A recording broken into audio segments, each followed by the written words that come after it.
It's time for Declare Your Independence with Ernest Hancock. Believe me when I say we have a difficult time ahead of us. But if we are to be prepared for it, we must first shed our fear of it.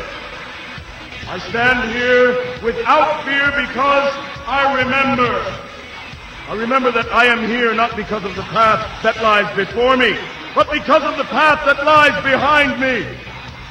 I remember that for 100 years we have fought these machines. And after a century of war, I remember that which matters most. We are still here! Tonight, let us make them remember we are not afraid!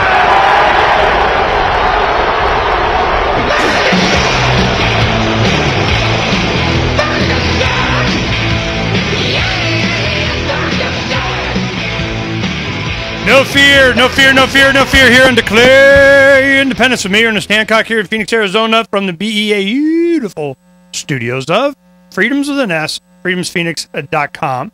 Now, we're going to go ahead and do a little treat for you. We have some, go ahead and turn this down, I got feedback. What we're going to go ahead and do is we're going to go ahead and talk about Quartzsite in the second hour. We went there Saturday. It was a great caravan. We had a good time. Jordan Page did a fantastic job. If it wasn't for Jordan Page, it wouldn't have been no fun at all because it was 115 degrees, literally. I mean, it was, I think they said it was 113. People had thermometers said more. And it was amazing that so many hundreds of people came. They had at least 200-300 that came out to the actual presentation of the officers at Town Hall. It was amazing how many people actually marched. It was 1.8 miles from where they did that to, you know, where the event was. And I'm going, you know, we should be, you know, scraping them off the road as we were going. You know, I just, whatever. You know, you got a dose of Southwest Arizona. So they had quite a few people that were there. And then we just hung out all afternoon and had some speeches. We put Barry Mines up there on Freedom's Phoenix, and Jordan Page played a little bit. The acoustics were bad for that and so on, but you know how Jordan does. I think you know what, the songs that you had of his, go ahead and put the YouTube good ones up, you know, so they can get to what it really sounds like. And in person, it sounded pretty good. So they were very impressed with that, and we had a good time. Jordan left early Sunday morning. In the second hour, we'll talk about, you know, some stuff in the news about Gibson guitar and what happens and how that might, you know, we'll have some fun with that one. But this hour, what I want to do is I want to bring on Stephen Lemons. He is the feathered bastard. He is a bastard. But he's an author, has his own column on the Phoenix NewTimes, and he's been covering Russell Pearce, you know, from the beginning. And it's just, and now we have, for the first time in Arizona history, there's going to actually be a recall election of an Arizona legislator. That's never happened before. The reason is it's difficult to happen, and then they keep pushing it off, and you might as well just wait till the next election because it's a 2-year cycle anyway. But this time, you know, he got them all worked up, and here we go. So go ahead and introduce yourself, Stephen. Tell us all about yourself, man.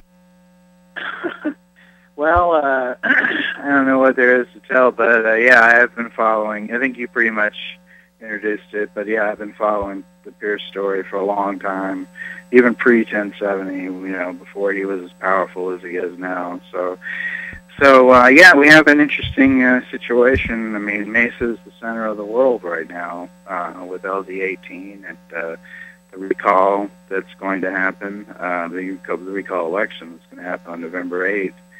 And it looks like there's a very, you know, a solid chance of removing Pearce from office, which would be a political, you know, earthquake, obviously. And I think that'll be felt nationwide, you know, because he has, you know, influence nationwide and is used kind of as an icon of the anti-immigrant movement, for lack of a better term. So okay, let's go ahead and get into some of the details here. Now, I got your picture up here. This is Stephen, all right? Just has you out chilling. Now, what is your interest in this? We'll get into some of the details, and the reason this is of such an interest to a lot of people internationally and nationally is this. There was a lot of stuff going on over the last decade, and one of the main things was this.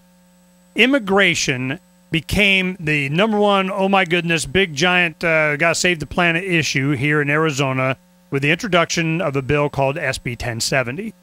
Now, we opposed it primarily for a lot of reasons, but the main thing is we just knew it was camouflage. This whole thing was about Real ID. It was about being able to take all databases of anybody that had anything to do with Arizona, the state of, and your driver's license. You got a license for hunting or fishing. You got concealed carry. Your license as a real estate agent or anything that you got a database in here, even utility records, everything.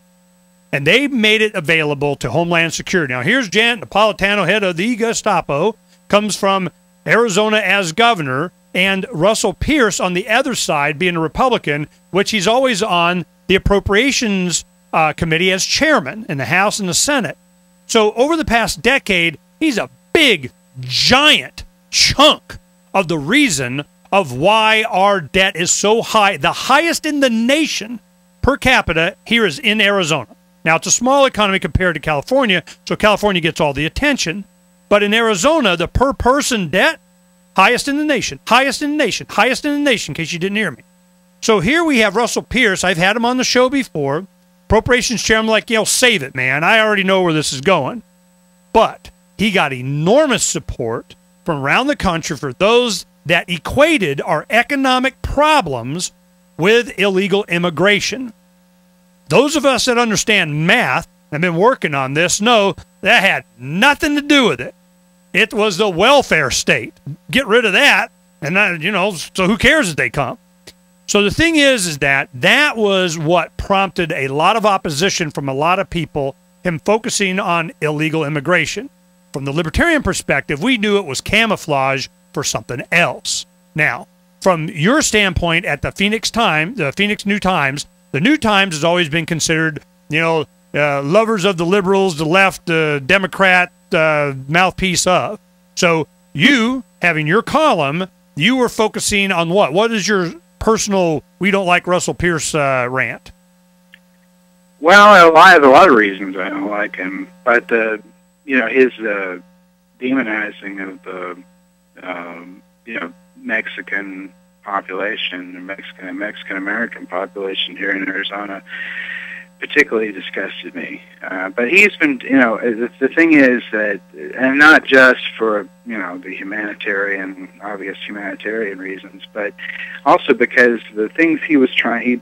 He'd been passing a lot of stuff prior and trying to get a lot of stuff, crazy stuff passed prior to 1070. 1070 was sort of like a perfect storm. Nepal, as everyone knows who's listening, Napolitano had, left. Brewer had become governor, and suddenly there was this, chance for Pearce to move legislation that he knew in the past would get vetoed by Napolitano. So now Brewer is there. Brewer is a puppet of Chuck Coughlin, the political operative, and Chuck Coughlin told her to sign the legislation because it would be popular. Because it's always popular to beat up on Mexicans in the state. That's just like it's the way it is, For whatever reason, there's a long history behind it. It wasn't always like this, but it is this way now. So, in any case, she signed it, and it became the big hoo-ha that it was, and he became Senate president. And though he was dangerous just as a legislator, as you point out, he was already powerful being on the Appropriations Committee.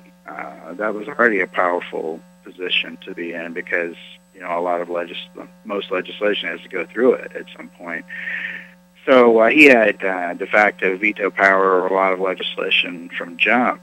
But this made him even more powerful. And he essentially lied his way into the position. He told his fellow Republicans that he was not going to run immigration bills, that he was going to put that on the back burner until the budget was fixed, yada, yada, yada. And, of course, he started running immigration bills almost immediately. And the rest we will discuss when we come back here on Declare Your Independence in just a little bit.